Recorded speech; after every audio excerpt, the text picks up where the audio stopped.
Sprouted fire roots, they make good time. Tell me away, hey hoo-ro-ya.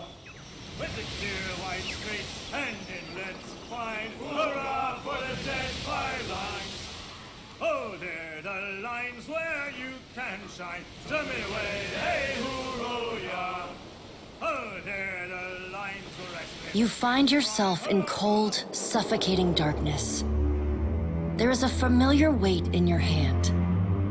A lantern. It sputters to life, and the world shifts into focus. A staircase spirals endlessly below you. With nowhere else to go, you start down. A wave of blistering heat hits you. Then a sea salt wind. Divine voices boom and screech. Their words shake the platform beneath you, shake the very air around you. The gods are fighting. Lay your blame elsewhere, Wodica. I won't suffer your arguments any longer. Mogren looms large before you, an accusing finger leveled at the melted visage of Wodica. Wodica screws her mouth into a sneer. You fool! If only we had attacked him when I first proposed it. Accusations drip bitter as bile from her tongue. Even the kith loses patience with you, Wodica.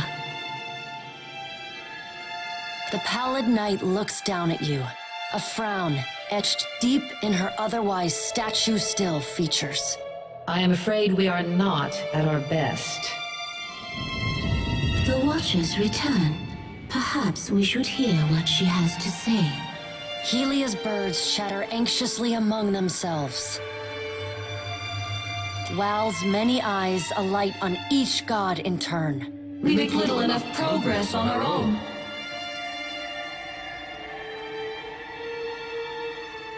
We try, but agreement eludes us. Andra's storm-dark eyes swivel to meet yours. Is there nothing we can do? Mogren glances at the pallid knight from the corner of her eye.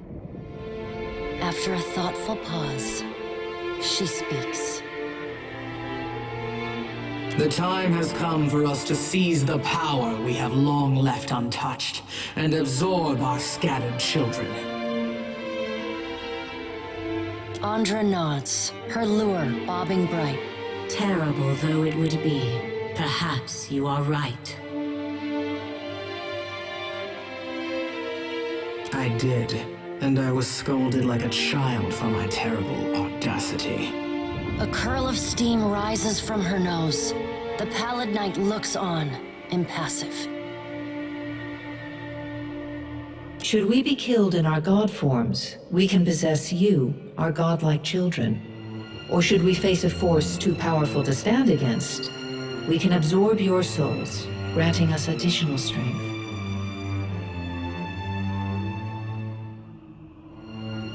You, Healy's wayward daughter, thousands of others.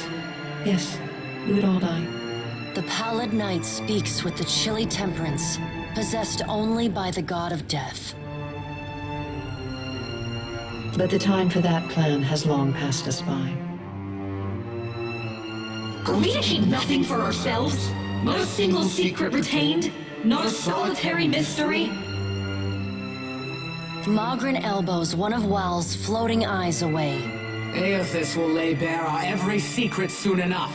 What is one or two revealed now? But we get ahead of ourselves. First, the Watcher must get to Ukaiso, and that will be a trial all its own. The Guardian of Ukaiso has stood watch over that place for millennia. It will not stand aside, not even for Bareth's herald. Helia, who had been lost in quiet, anxious conversation with her birds, breaks in. It yet lives. Of course. Our progenitors crafted it. A pair of Helia's finches come to join Wal's floating eye. They hover just out of Mogren's reach and swoop in to poke her when she's not looking. And the Watcher will be forced to reckon with it if she wishes to confront Aeothis. The birds at last linger too long, and Mogren slaps them away. They burst into a cloud of essence, then reform and fly in a screeching chorus back to Helia. A creature crafted by the Ingwithans to protect the machinery of reincarnation. It doesn't care much for visitors. Will you divulge our every secret to the Kith, Mogren? Mogren shrugs. If it suits me. Go prepared, Watcher. The Guardian will not stand aside, not even for the Herald of Bareth.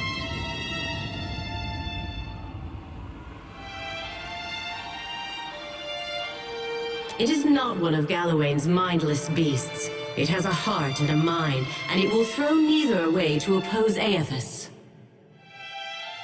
And Aeothis will not fight the creature.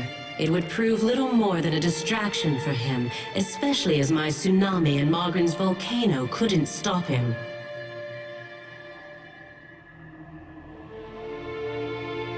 It is its own creature, Watcher. It does not listen to us. There is another topic we have yet to address.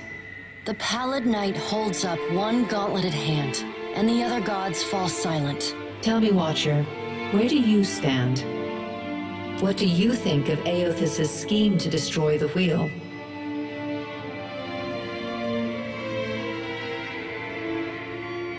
Finally, someone with a proper sense of urgency. Aeothis loves the mortals more than any of us. He has always been their greatest champion. He believes Kith will rise to his challenge. I am not so sure, but I look forward to watching them try.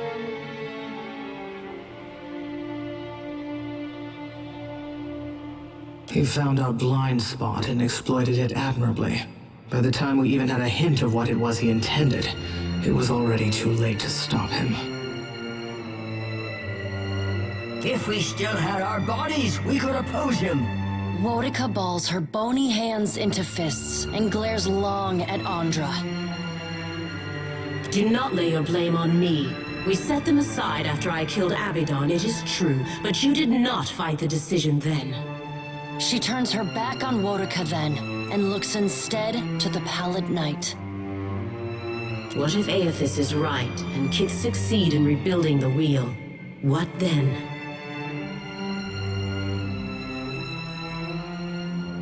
Wal's many eyes bounce and blink in quiet delight. That would be quite amusing indeed. And what if they fail? Then they die. And so do we. We have to help them. Helia's voice rises, near to panic. Woedica drives her fist into her hand. Help them! We should finally bring them to heel! The Pallid Knight raises a hand and stares at Woedica until she falls silent. Watcher, Aeothis yet values your counsel. The Pallid Knight's eyes bore into yours. An impassioned plea from the Hound of Aeothis may still temper his actions. Confront him at Ukaiso. The future of Kith and the gods rests on your shoulders, Watcher, so I hope that you do. The Pallid Knight's stern countenance softens. Time moves swiftly away from us now. The Pallid Knight spreads her hands before her. Go, Watcher. Do what you must. The edges of your vision begin to dim. Like a sun setting, twilight encroaches on your mind. You will not fail. The Pallid Knight conjures a blinding white light in her palm that swiftly grows to engulf the room. Then, the crack of thunder rends the air, and you feel the floor drop out beneath you.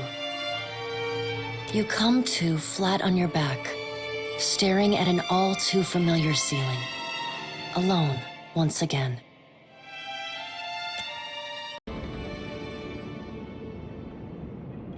Absolutely.